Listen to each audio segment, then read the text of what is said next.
Bismillahirrahmanirrahim. Welcome to with this video lecture. तो आज हम किस पे बात करेंगे? हमारा टॉपिक आज क्या है? तो आज हम चैप्टर नंबर 20 के कुछ टॉपिक्स को डिस्कस करेंगे और इसमें हमारे पास चैप्टर नंबर 20 का नाम क्या है? कार्बोनिल कंपाउंड्स 2, जो हमारे पास carboxylic acids and their derivatives, ये इसका नाम है। मैं पहले इसका नाम लिख लेता हूँ। हमारे पास क्या है जी? चैप्टर नंबर हमारे पास है 20, carbonyl compounds 2।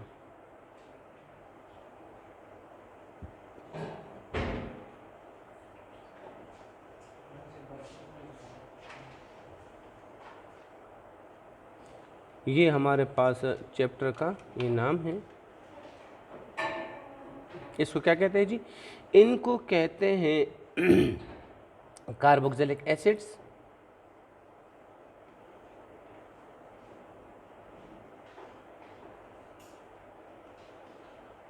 And their derivatives.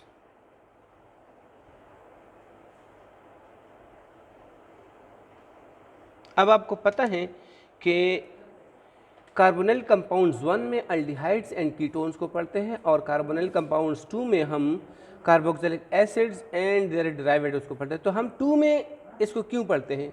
तो याद रखें कि कार्बोनिल कंपाउंड्स 1 में अल्डिहाइड्स और कीटोन्स को इसलिए पढ़ते हैं क्योंकि अल्डिहाइड्स और कीटोन्स वो डायरेक्ट कार्बोनिल कंपाउंड्स है जिसमें सिर्फ एक ही फंक्शनल ग्रुप है, जिनमें सिर्फ एक ही फंक्शनल ग्रुप है।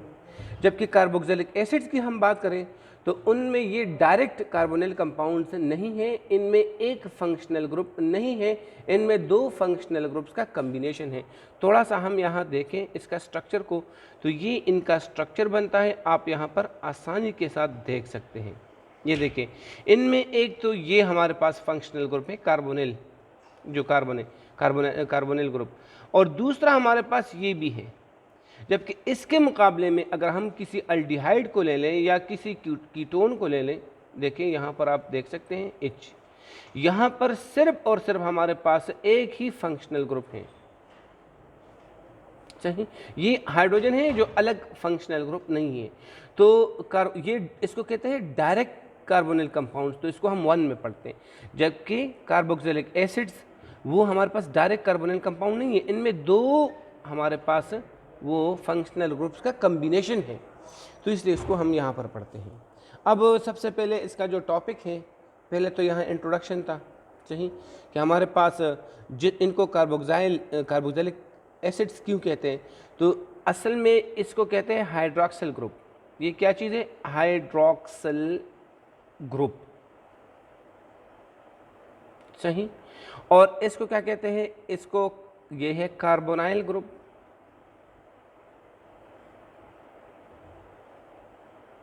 तो क्या किया गया है?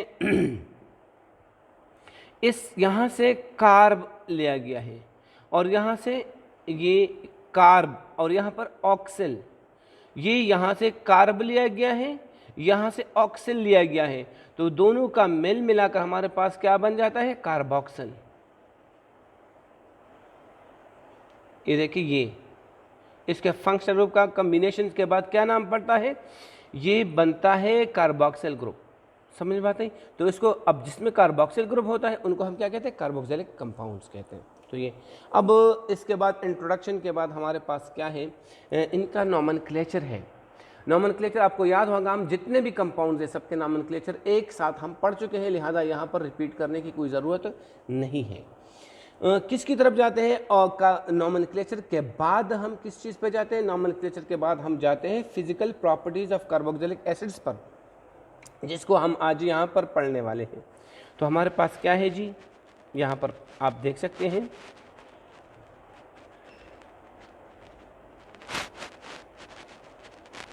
फिजिकल प्रॉपर्टीज ऑफ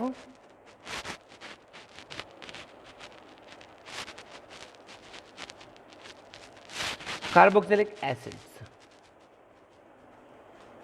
ये हम फिजिकल प्रॉपर्टीज़ को यहाँ डिस्कस करने वाले हैं। बहुत आसान है। जिस तरह के हमने क्लास में पढ़ा था, हमारे पास अपना एक फॉर्मेट होता है और उस फॉर्मेट के तहत सबसे पहले हम क्या पढ़ते हैं, हम पढ़ते हैं फिजिकल स्टेट। क्या चीज़ हम डिस्कस करते हैं, सबसे पहले हम डिस्कस करते हैं फिजिकल स्टेट को करते हैं। तो आप मुझे बताएं कि फिजिकल स्टेट क्या होता है। मैं आपको बताता हूं कि कार्बन 1 से लेकर जो कार्बन 10 तक हमारे पास कार्बोक्सिलिक एसिड्स हैं, वो क्या है जी, वो लिक्विड्स हैं। क्या है जी, ये लिक्विड्स हैं।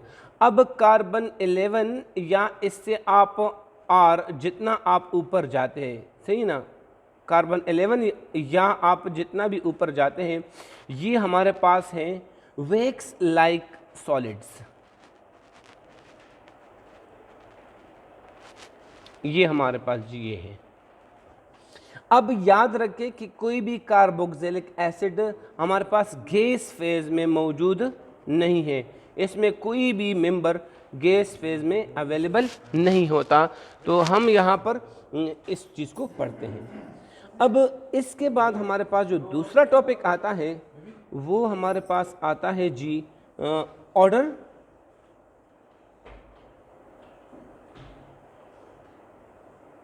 ऑर्डर है, कलर है,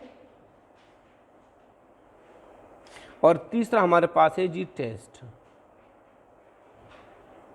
तो ऑर्डर की बात करें, ऑर्डर में थोड़ा सा हम डिटेल में भी जाएंगे। तो अगर हम ऑर्डर की बात करें, सबसे पहले मैं देखें स्टार बना रहा हूं और मैं ले रहा हूं ऑर्डर को। तो ऑर्डर की हम बात करें तो याद रखें जितने भी हमारे पास कार्बोक्सिलिक एसिड्स हैं उनका डिस्टिंक्टिव पेनिट्रेटिंग ऑर्डर्स हैं।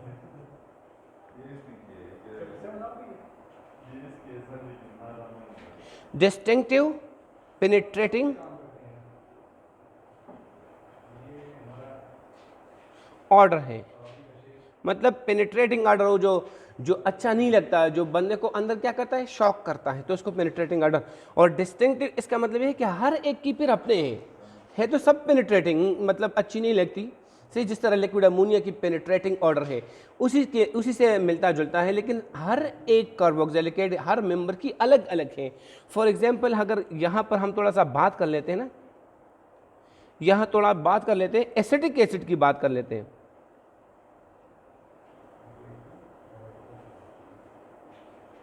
एसिटिक एसिड की हम जब बात कर लेते हैं तो आपको यहाँ देखें इसकी जो है ना विनेगर लाइक स्मेल है।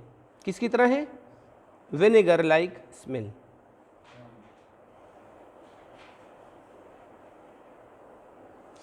क्यों, क्योंकि याद रखिए हमारे पास जो एसिटिक एसिड है ये किस में मौजूद होता है, ये विनेगर में मौजूद होता है। कितना परसेंट, 4 से लेकर 5% ये होता है, और बाकी हमारे पास क्या होता है, पानी होता है।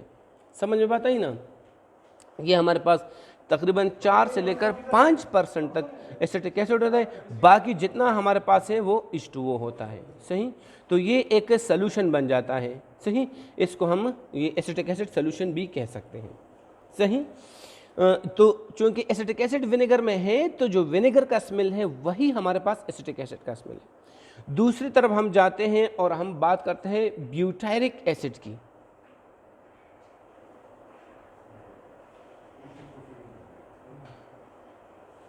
अब ब्यूटायरिक एसिड की बात करते हैं तो इसकी स्मेल हमें कहाँ मिलती है, रैंसिड बटर में मिलती है। क्या है जी, जब आपका बटर खराब हो जाता है ना, रैंसिड बटर लाइक स्मेल। अब इसकी स्मेल, ब्यूटायरिक एसिड की स्मेल रैंसिड बटर लाइक क्यों है, क्योंकि याद रखें कि ब्यूटायरिक एसिड हमारे पास क्या, वो रैंसिड बटर में होता है। सही ना, इसकी थोड़ी सी प्रोपोर्शन हमारे पास क्या है, इसके अंदर होती है। तो इस वजह से जो रैंसिड बटर का स्मेल है वो ब्यूटायरिक एसिड का स्मेल है। सही, तो क्योंकि हमारे पास, हमें पता ना, ये हमारे पास मौजूद होता है इस चीज़ के अंदर स्मॉल अमाउंट में, और जितना टाइम गुजरता जाता है ना इसकी मिकदार बढ़ती जाती है। तो ये हमारे पास कुछ ऑर्डर से रिलेटेड बातें थी।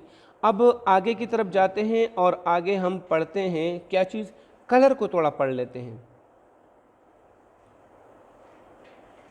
तो कलर हमारे पास इनका कोई नहीं है, सारे के सारे ऑल आर कलरलेस। सही सर, प्रूफरीडिंग करनी है आज, कल नहीं देनी है, फिर लिख देना है। ऑल आर कलरलेस, ये हमारे पास सही। ये आप देखें यहाँ पर, इसके बाद हमारे पास टेस्ट है। ये जो टेस्ट हैं तो ऑल हैव, चूँकि ये एसिड्स हैं, ऑल हैव क्या, सोर टेस्ट। एसिड का जो टिपिकल हमारे पास टेस्ट होता है ना, सोर टेस्ट, वही है इन सब का। तो ये हमारे पास ये हो गए। अब हम थर्ड पे जाते हैं, मेल्टिंग एंड बॉइलिंग पॉइंट के ऊपर जाते हैं। Melting point and boiling point पे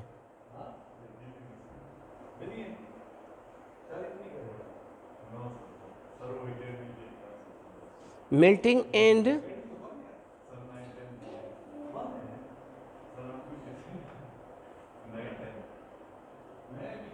इसके पीछे हम जाते हैं।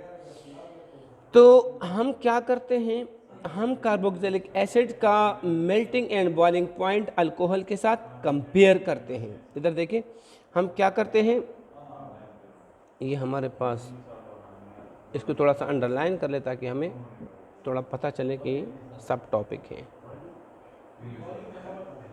सही। तो हम क्या करते हैं, कार्बोक्सिलिक एसिड्स वर्सेस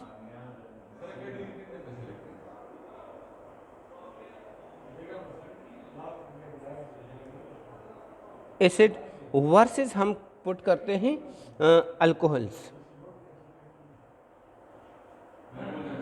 तो याद रखें कि हमारे पास जो इनका, हमारे पास कार्बोक्सिलिक एसिड का मेल्टिंग एंड बॉइलिंग पॉइंट हमारे पास अल्कोहल से क्या होता है, ज़्यादा होता है सही ना। अगर हम इसका मेल्टिंग एंड बॉइलिंग पॉइंट ले लें, melting point and boiling point इसका ले लें, और melting point and boiling point इनका ले लें, तो हमारे पास कार्बोक्सिलिक एसिड का ज़्यादा होता है।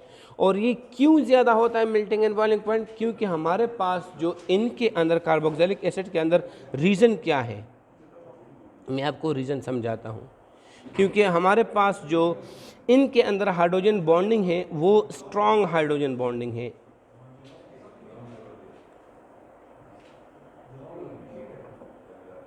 एज कम्पेयर, इसमें भी हाइड्रोजन बॉन्डिंग है लेकिन इसमें इसके हाइड्रोजन बॉन्डिंग से उसकी ज़्यादा स्ट्रॉन्ग है।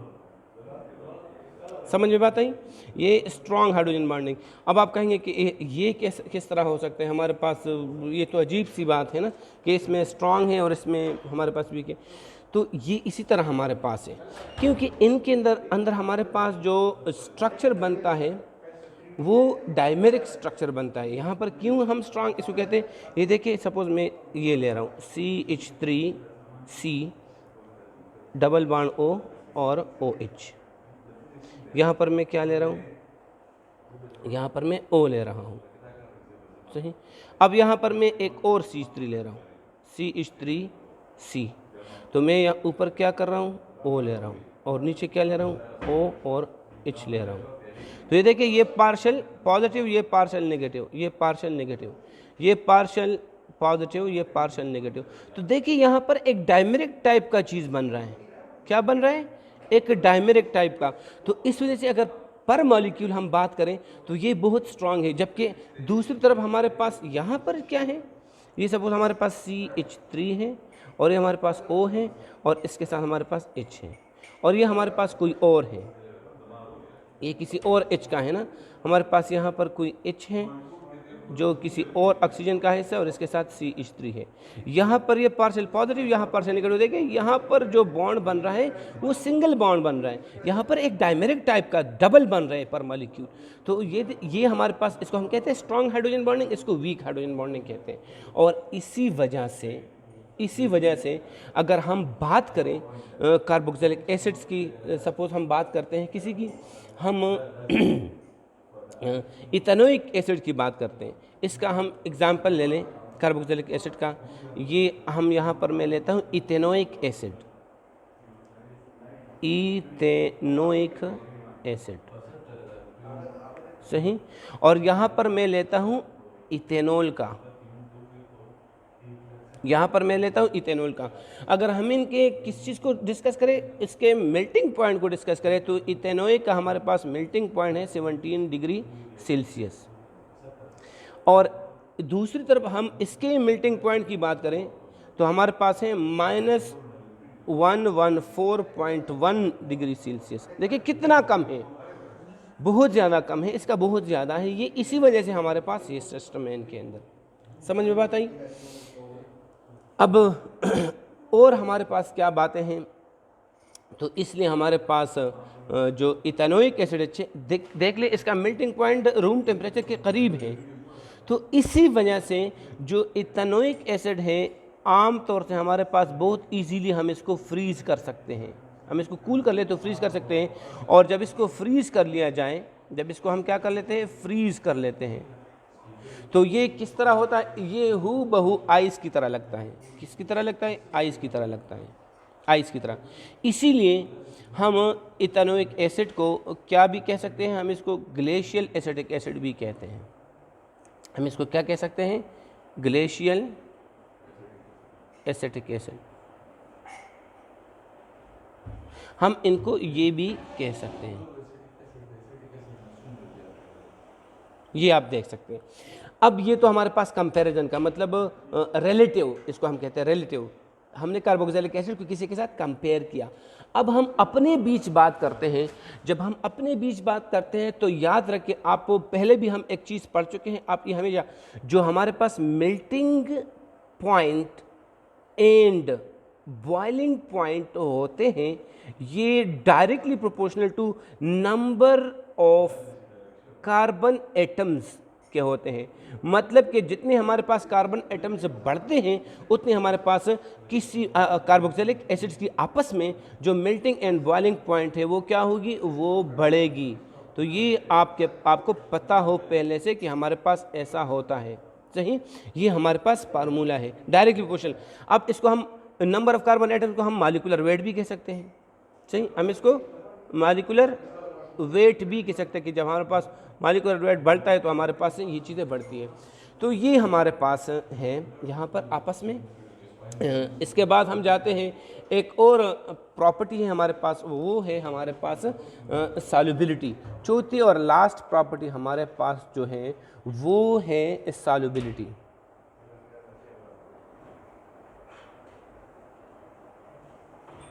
तो सॉल्युबिलिटी के बारे में हम कहते हैं इसका भी हमारे पास अल्कोहल के मुकाबले में ये ज़्यादा सॉल्युबल है। क्या है हमारे पास? अब दो तरह के हमारे पास क्या है, वो एसिटिक एसिड मौजूद है। Lower acetic acid, lower carboxylic acid,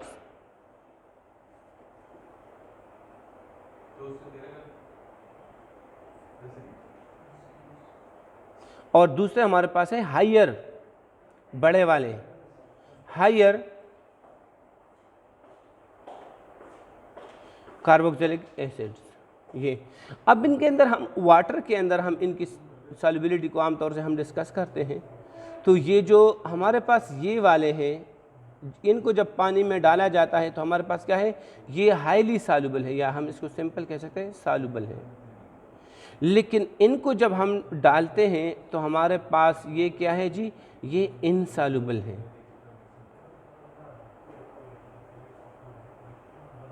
समझ बात आई? और इनका हमारे पास ये क्यों सॉल्युबल है, इसलिए कि इनमें हमारे पास क्या होता है, हाइड्रोजन बॉन्डिंग होता है। तो जो चीज़ हाइड्रोजन बॉन्डिंग रखता है वो वाटर सॉल्युबल होता है और काफ़ी ज़्यादा। अब इनमें भी हाइड्रोजन बॉन्डिंग है, इनमें भी हमारे पास हाइड्रोजन बॉन्डिंग होती है, लेकिन फिर क्यों ये हमारे पास इनसॉल्युबल इन वाटर होते हैं? तो एक तो इसका रीज़न्स है, एक जो इनसॉल्युबिलिटी का रीज़न है, मैं इसकी रीज़न की बात कर रहा हूँ। एक हमारे पास है स्टीरिक हिंड्रेंस, ये बड़े होते हैं और स्टीरिक हिंड्रेंस काज करते हैं, वाटर मॉलिक्यूल इन तक नहीं पहुंच पाता।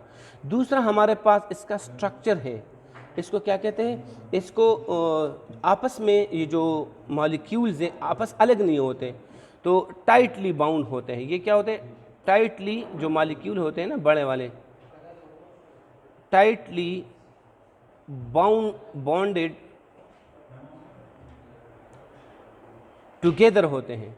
आपस में इनका जो बॉन्ड है वो बड़ा स्ट्रांग होता है बड़े वालों का, तो इसलिए आपस में अलग नहीं होते। और जब ये आपस में अलग नहीं होते, एक दूसरे से अलग नहीं होते, तो वाटर में किस तरह ये डिज़ोल्व होंगे।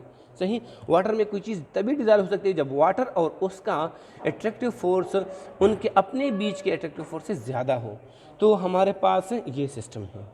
अब आपको ये भी बताता चले, ये तो हमारे पास इस तरह, जिस तरह हमारे पास हम इन दोनों के लिए एक सिंपल सी बात लिख सकते हैं, एक सिंपल फार्मूला लिख सकते हैं कि हमारे पास solubility is inversely proportional to number of carbon atoms, या हम इसको क्या कहते हैं, मॉलिक्यूलर